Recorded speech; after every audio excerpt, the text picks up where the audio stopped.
Professor साहब ने class में दाखिल होते हुए अपने तालिब इल्मों पर नजर डाली और कहा, आज मैं तुम्हें जिंदगी का निहायत अहम सबक सिखाने जा रहा हूँ। वो अपने हमरा कांच का एक बड़ा मर्तबान यानी जार लाए थे। उन्होंने इस मर्तबान को टेबल पर रखा और अपने बैग से टेबल टेनिस की गेंदें निकालकर इस मर्तबान में डालने लगे और तब तक डालते रहे जब तक उस मर्तबान में एक भी गेंद की जगह बाकी न रही। प्रोफेसर साहब ने तालिब इल्मों से पूछा, क्या मर्तबान पूरा भर गया है? जी हाँ, तालिब इल्मों ने एक साथ जवाब दिया। फिर प्रोफेसर साहब ने बैग से छोटे छोटे कंकर निकालकर इस मर्तबान में भरने शुरू कर दिए और वो धीरे धीरे मर्तबान को हिलाते भी जा रहे थे। काफी सारे कंकर मर्तबान में जहां जगह खाली थी समा गए। प्रोफेसर साहब ने फिर सवाल किया, क्या अब मर्तबान भर गया है? तालिब इल्मों ने एक बार फिर हाँ कहा।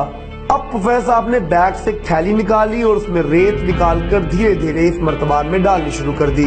वो रेत भी इस मर्तबान में जहां तक मुमकिन था बैठ गई। ये देखकर तलबा अपनी नादानी पर हंसने लगे।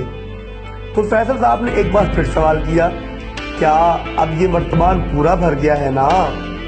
जी, सबने एक ही आवाज में कहा। प्रोफेसर ने बैग के अंदर से जूस के 2 पैक निकालकर जूस उस मर्तबान में डाला। जूस भी रेत के बीच थोड़ी जगह पे जज़्ब हो गया। अब प्रोफेसर साहब ने निहायत ही गंभीर आवाज में समझाना शुरू किया, इस कांच के मर्तबान को तुम लोग अपनी जिंदगी समझो। टेबल टेनिस की गेंदें तुम्हारी जिंदगी के सबसे अहम काम है, मसलन तर्ज माशरत, हुसूल माश, तालीम व तरबियत, खानदान, बीवी बच्चे, नौकरी, सेहत व तहफ़्फ़ुज़ वगैरह। छोटे कंकर तुम्हारी आम जरूरियात और ख्वाहिशात हैं, गाड़ी, बंगला, नौकर चाकर, मोबाइल, कंप्यूटर और दीगर असराफ जिंदगी वगैरह। और रेत का मतलब है छोटी छोटी बेकार और फजूल बातें, झगड़े, आवारागर्दी, हवाई किला बनाना, टाइम पास करना, वक्त का ज़िया वगैरह। अगर तुमने कांच के मर्तबान में सबसे पहले रेत भरी होती तो टेबल टेनिस की गेंद और कंकर के लिए जगह ही नहीं बचती। या सिर्फ कंकर भर दिए होते तो गेंद नहीं भर पाते, रेत जरूर आ सकती थी। ठीक यही तरीकाकार जिंदगी पर भी लागू होता है। अगर तुम फजूल और लायानी चीजों के पीछे पड़े रहोगे और अपनी जिंदगी इसी चक्कर में खत्म कर दोगे तो तुम्हारे पास अहम बातों के लिए वक्त नहीं रहेगा।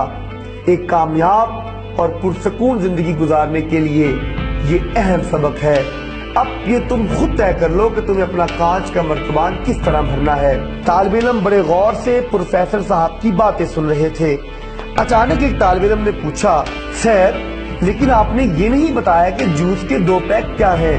प्रोफेसर मुस्कुराए और बोले, मैं सोच ही रहा था कि अभी तक किसी ने ये सवाल क्यों नहीं किया। इसका मतलब ये है कि जिंदगी में हम कितने ही मसरूफ क्यों ना हो और किस कदर कामयाबियां क्यों ना समेट रहे हो, लेकिन अपने घर वालों, दोस्तों के साथ ताल्लुक की मिठास की गुंजाइश हमेशा रखनी चाहिए।